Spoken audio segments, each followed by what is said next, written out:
नमस्कार आप सभी को। सीईटी की मुसीबतें कम होने का नाम नहीं ले रही हैं। हाल ही में जारी की गई एचएसएससी द्वारा हरियाणा पुलिस कांस्टेबल की पीएमटी की कट ऑफ इस बात का जीता जागता उदाहरण है।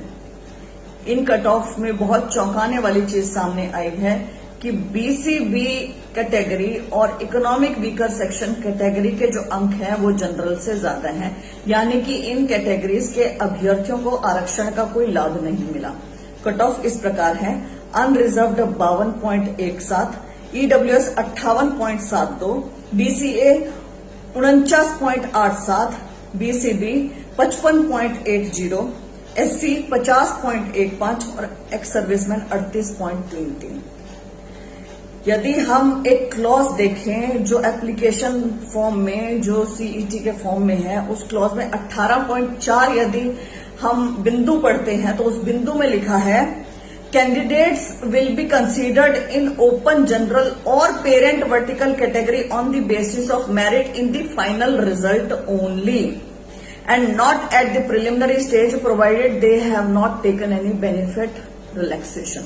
कहने का अर्थ यह है कि इन्होंने कहा है कि हम आपको कैटेगरी का लाभ फाइनल सिलेक्शन के समय ही देंगे, उससे पहले नहीं देंगे। जबकि सुप्रीम कोर्ट की जजमेंट भी ये कह चुकी है कि आपको पहले चरण में ही आरक्षण का लाभ देना होगा। ये इनका बहुत बड़ा लूप होल है और बहुत गलत ये कर रहे हैं, जिसके कारण आगे किसी भी स्तर पे जाके भर्ती दोबारा अटक सकती है, मैं कह रही हूं। इन्होंने साथ ही जो एक्स सर्विसमैन के अभ्यर्थी छांटे हैं वो भी अजीब हैं। इन्होंने एक्स सर्विसमैन की जो अभ्यर्थी छांटे हैं उनका जन्म 2000 के बाद है। बहुत सारे बच्चों का जन्म 2000, 2001, 2002, 2003 ऐसे उन बच्चों की डेट ऑफ बर्थ है। जबकि एक्स सर्विसमैन बनने के लिए उस सिपाही की, उस फौजी की उम्र 15 साल ज्यादा होनी चाहिए। 15, 16, 17 साल की सर्विस करके ही तो एक्स सर्विसमैन बनते हैं।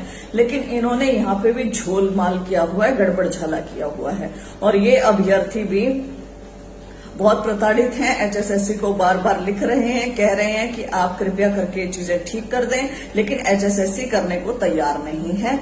आश्वासन जरूर मिल रहे हैं, एग्जामिनेशन डेट रख दी है, लेकिन लिस्ट रिवाइज नहीं करी है, ठीक नहीं करी है। कहने का अर्थ एक है कि ये केवल ग्रुप डी की भर्ती पूरी करवाएंगे, ग्रुप सी में ये ऐसे गोलमोल घुमाते रहेंगे। इनकी मंशा भर्ती को ठीक और सही ढंग से पूरी करने की है ही नहीं। यदि होती तो त्रुटियां दूर होकर चीजें होती। इन्होंने एक्स सर्विसमैन ने एक पॉलिसी का हवाला भी दिया जो 9 मार्च 2022 की पॉलिसी है। उसमें सेकंड का एच पैराग्राफ इस प्रकार है: in all circumstances the benefit of reservation against the post reserved for ex serviceman shall be admissible at the time of final selection list only and not at the time of preliminary test, mains test और interview.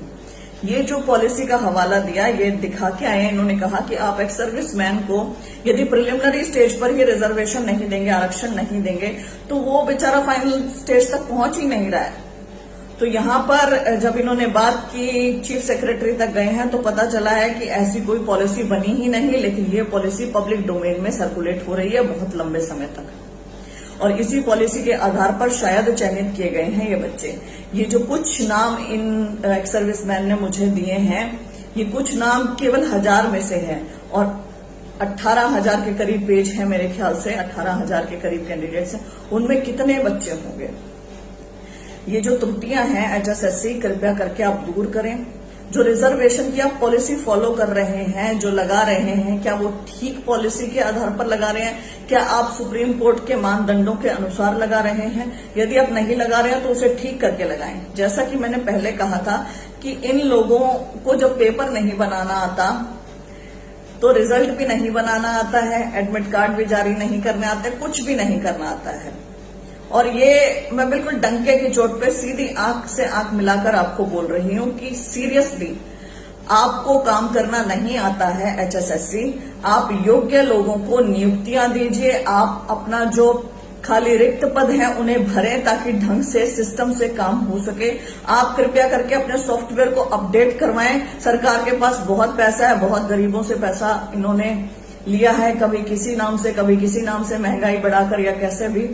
तो आप उस पैसे को सरकार को कहें कि आपको कुछ दें, ताकि आप अपने सॉफ्टवेयर अपडेट करा सकें, अपनी रिक्त पद भर सकें और ढंग के तरीके से काम कर सकें, ढंग की नीतियां लागू कर सकें, ढंग से एडमिट कार्ड जारी कर सकें, ढंग से कट ऑफ बना सकें और जो भी रिजर्वेशन की पॉलिसीज हैं उसे ढंग से लगा सकें। मेरा आपसे अनुरोध रहेगा। बाकी बच्चे तो प्रताड़ित बेचारे हो ही रहे हैं, वो तो धक्के खा ही रहे हैं जब से सीटी आया है, तो उनके तो भाग्य में धक्के लिख दिए गए थे जब ये सरकार आके हरियाणा में बैठी थी। मैं आप सभी बच्चों के साथ हूं, आप मुझे ये बताते रहिएगा, मैं समय समय पर आपके मुद्दे उठाती रहूंगी। बहुत बहुत धन्यवाद। गदर मीडिया तो आप देखें और उसमें अच्छी अच्छी नई नई ताज़ा खबरें सुनने को मिलेगी, देखने को मिलेगी, और हरियाणा में क्या चल रहा है क्या नहीं चल रहा है ये भी आपको पता चलेगा। और चैनल को लाइक करें, सब्सक्राइब करें और शेयर करें। थैंक यू, धन्यवाद।